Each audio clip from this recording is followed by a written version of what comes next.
¿Qué tal amigos? Bienvenidos a SK Vivero. El día de hoy les tengo preparado un video muy informativo porque vamos a conversar acerca de dos mitos. El primero que tiene que ver con el exceso de abonado, qué es lo que sucede con mi planta si es que yo abono demasiado. Y el segundo, si es que es posible dormir en un cuarto tranquilamente con muchas plantas. Así que amigos, sin más que decir, bienvenidos.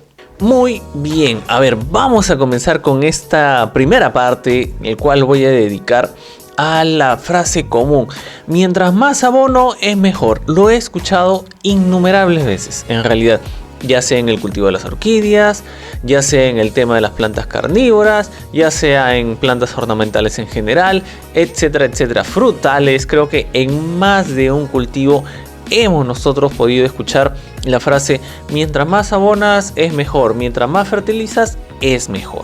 Como todos sabemos, las plantas tienen requerimientos nutricionales muy claros y muy concretos en la mayoría de situaciones. Por dar un ejemplo, el tema del arándano. Estas plantas requieren un pH ácido que les permite cierto rango de disponibilidad de nutrientes para los cuales ellos es beneficioso.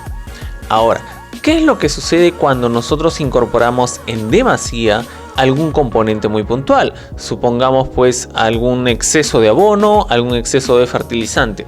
Primero, hay que diferenciar lo que nosotros llamamos un abonado de una fertilización.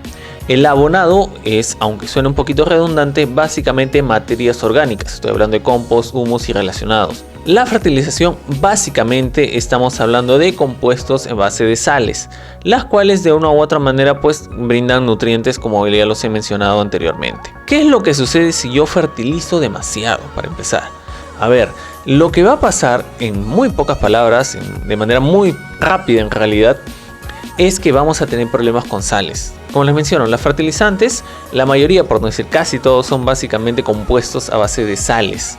Y cuando nosotros tenemos un problema de exceso de sales en el suelo, en el sustrato, pues la planta va a tener manifestaciones, síntomas de problema de salinidad. Eso es lo que sucede de manera muy sencilla cuando nosotros fertilizamos en demasía o demasiado. Ahora, si nosotros abonamos demasiado, muchas personas me dirán: pero Piero, si yo le echo más compost a mi planta, yo le echo más humus, mi planta va a ser mejor. Bueno, no tiene sales, que esto que lo otro. Bueno, vamos por partes. Normalmente los compost, la mayoría de ellos tienen una conductividad eléctrica alta, es decir, son salinas.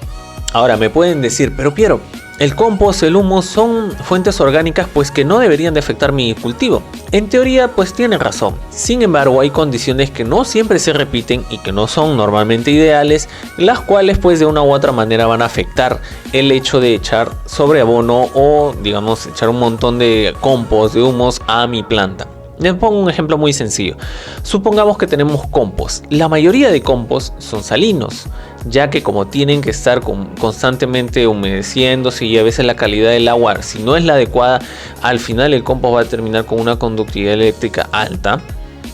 Ok, eso es muy importante tenerlo en cuenta, la calidad del producto. Si asumiendo que es un promedio y yo echo demasiado compost, lo primero que vas a lograr es salinizar un poco tu suelo, o tu maceta, o el lugar donde tú estés cultivando tus plantas. En segundo lugar, pues vas a tener un exceso de materia orgánica. ¿Y qué es lo que conlleva la materia orgánica? Pues de una u otra manera estamos hablando de microorganismos, que en la mayoría de casos, si bien es cierto, son benéficos, también están presentes los que van a dañar a nuestra planta.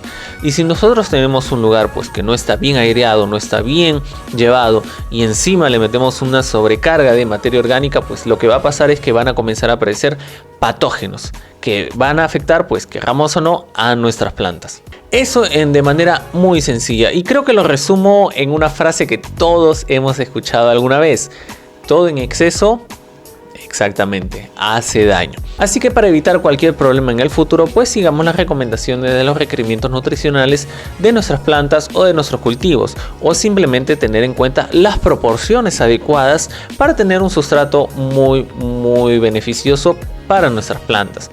Recordemos que no va a ser lo mismo un sustrato para cactus, no va a ser lo mismo sustrato para algunas plantas de interior, para una planta carnívora, para algún frutal, etcétera, etcétera, etcétera. Cada uno de ellos tiene sus requerimientos y hay que tenerlos muy presente. Recordemos, abonar todo en exceso hace daño. Segundo mito que quiero conversar con ustedes, estoy seguro que todos más de una vez lo hemos escuchado: no duermas con plantas porque te va a hacer daño. Ese es tal vez uno de los mitos más famosos que tenemos con relación a las plantas, ¿ok? ¿Qué es lo que sucede? Y ya está demostrado más que científicamente el hecho de que por más que nosotros durmamos con 2, 3, 4, 5, 10, 20 plantas, ¿okay?, no va a haber una afectación como tal a nuestra respiración o a nuestro entorno. Recordemos, prácticamente este mito nace cuando se descubre el tema de la fotosíntesis. Cuando piensan o se tiene como referencia, que estoy seguro que todos lo sabemos, pues que durante el día, hablando de manera resumida, las plantas emiten oxígeno y durante la noche pues tienen una respiración muy parecida a nosotros, es decir, botan o eliminan pues CO2. Las cantidades de CO2 que eliminan las plantas, por más que tengamos una pequeña jungla en nuestra casa, no son significativas y no nos van a hacer daño, ¿ok?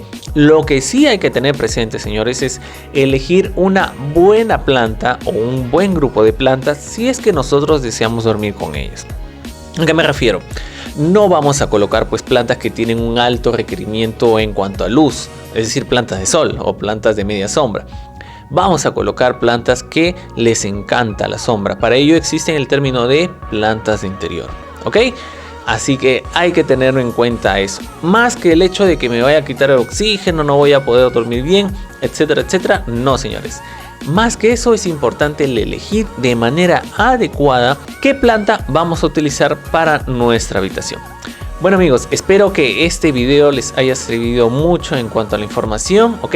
Y no duden, si es que tienen alguna otra consulta o algún mito que tal vez queramos que lo conversemos, lo pueden dejar en la casilla de comentarios. Así que amigos, sin más que decir, muchas gracias por estar ahí y nos vemos en una siguiente oportunidad. Hasta la próxima.